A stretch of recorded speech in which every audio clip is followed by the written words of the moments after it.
नमस्कार। आज हम बात करने वाले हैं भारतीय नागरिक सुरक्षा संहिता की एक बहुत ही दिलचस्प धारा के बारे में, सेक्शन 141। इसे अच्छे व्यवहार की जमानत भी कहते हैं। चलिए आज इसे आसान भाषा में समझने की कोशिश करते हैं कि ये आखिर है क्या और ये काम कैसे करती है।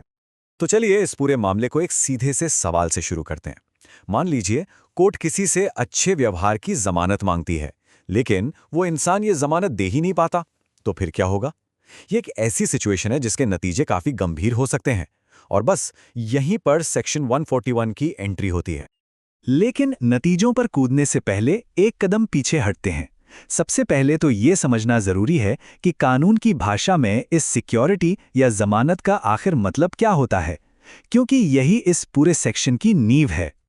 अच्छा, इसको ना एक सिक्योरिटी डिपॉजिट की तरह समझिए, जैसे हम घर किराए पे लेते हुए देते ना, ये भी कुछ वैसा ही है। ये एक कानूनी वादा है कि कोई इंसान आने वाले समय में अच्छा बर्ताव करेगा, और इस वादे के पीछे होता है सजा का डर। यही डर असल में उसके भविष्य के बर्ताव को कंट्रोल करने का एक तरीका है। अब देखिए, कोर्ट ये सिक्योरिटी दो मेन वजहों से मांग सकती है। एक तो है शांति बनाए रखने के लिए, जो सेक्शन 136 में आता है, और दूसरा है अच्छे व्यवहार के लिए, जिसके बारे में सेक्शन 125 और कुछ दूसरे सेक्शंस में बताया गया है। और ये जो फर्क है ना, ये बहुत जरूरी है। क्यों? क्योंकि आगे चलकर इनके नतीजे भी अलग अलग होते हैं।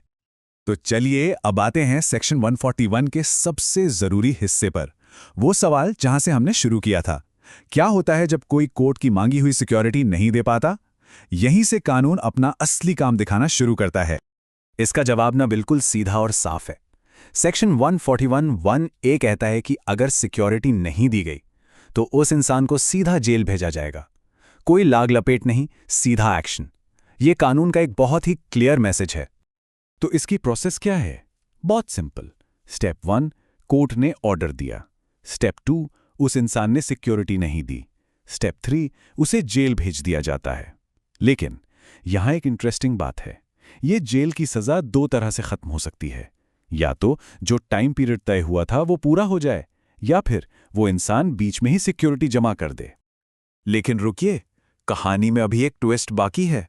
ये प्रोसेस तब बदल जाती है जब सिक्योरिटी का मांगा गया टाइम पीरियड काफी लंबा हो।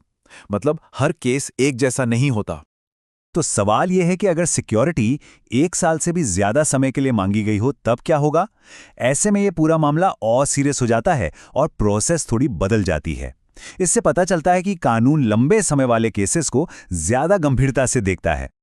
यहां पर सेक्शन 141 के सब सेक्शन 2 और 3 काम में आते हैं और मामला और भी फॉर्मल हो जाता है। अब मजिस्ट्रेट खुद आखिरी फैसला नहीं ले सकता। वो क्या करता है? वो केस को ऊपर भेजता है, सेशंस जज के पास। फिर सेशंस जज पूरे केस को दोबारा देखते हैं, और हां, उस इंसान को अपनी बात कहने का पूरा मौका भी दिया जाता है। ये एक तरह का सेफ्टी चेक है। और हां, एक बहुत जरूरी लिमिट भी है। इस सेक्शन के तहत किसी को भी 3 साल से ज्यादा के लिए जेल में नहीं रखा जा सकता, भले ही सिक्योरिटी का पीरियड कितना ही लंबा क्यों ना मांगा गया हो। ये एक मैक्सिमम लिमिट है जिसे याद रखना जरूरी है। ठीक है, तो अभी तक हम बात कर रहे थे सिक्योरिटी देने की। अब सीन बदलते हैं। सोचिए किसी ने सिक्योरिटी दे दी, बॉन्ड भर दिया, लेकिन बाद में अपना वादा तोड़ दिया। तो क्या होगा? क्योंकि वादा करना और उसे निभाना दो अलग अलग बातें हैं, है ना? तो अगर कोई शांति बनाए रखने का बॉन्ड देता है और फिर उसे तोड़ देता है, तो उसके लिए एक अलग नियम है। इस सिचुएशन को सेक्शन 141(1)(b के तहत हैंडल किया जाता है, और जाहिर है इसके नतीजे भी अलग होते हैं। तो यहां पर जो की पॉइंट है वो ये है कि ये जो सजा है ये उस ओरिजिनल वादे को तोड़ने की सजा है। मतलब उसने जो नया अपराध किया उसकी सजा तो उसे अलग से मिलेगी ही। ये सजा उसके ऊपर है। कह सकते हैं कि एक गलती के दो नतीजे। चलिए अब इस सेक्शन की आखिरी और एक बहुत ही बारीक डिटेल पर आते हैं। क्या आप जानते हैं कि इस सेक्शन के तहत जो जेल होती है वो हमेशा एक जैसी नहीं होती? जी हां, सजा की नेचर भी अलग अलग हो सकती है। ये बात कानून की बारीकी दिखाती है। सजा का प्रकार इस बात पर निर्भर करता है कि सिक्योरिटी मांगी क्यों गई थी। याद है, हमने शुरू में दो तरह की सिक्योरिटी की बात की थी, एक शांति बनाए रखने के लिए और दूसरी अच्छे व्यवहार के लिए। बस यहीं पर वो फर्क काम आता है। तो सेक्शन 141 के सब सेक्शन 7 और 8 के नियम कुछ इस तरह हैं। अगर मामला शांति बनाए रखने या कुछ खास तरह के अच्छे व्यवहार से जुड़ा है तो जेल हमेशा सादा यानी सिंपल इम्प्रिजमेंट होगी। लेकिन अगर मामला ज्यादा गंभीर है, जैसे सेक्शन 128 या 129 के तहत अच्छे व्यवहार का, तो कोर्ट के पास कठोर कारावास यानी रिगरस इम्प्रिजनमेंट का ऑर्डर देने का भी अधिकार होता है। तो कुल मिलाकर बात क्या है? बात यह है कि सेक्शन 141 असल में एक कानूनी टूल है, एक ऐसा सिस्टम जो अच्छे आचरण को लागू करवाने के लिए बनाया गया है। इसमें सिक्योरिटी डिपॉजिट का कॉन्सेप्ट है और गलती करने पर अलग-अलग लेवल के नतीजे भी तय हैं। और ये पूरी बात हमें एक बहुत गहरे सवाल पर लाकर छोड़ देती है।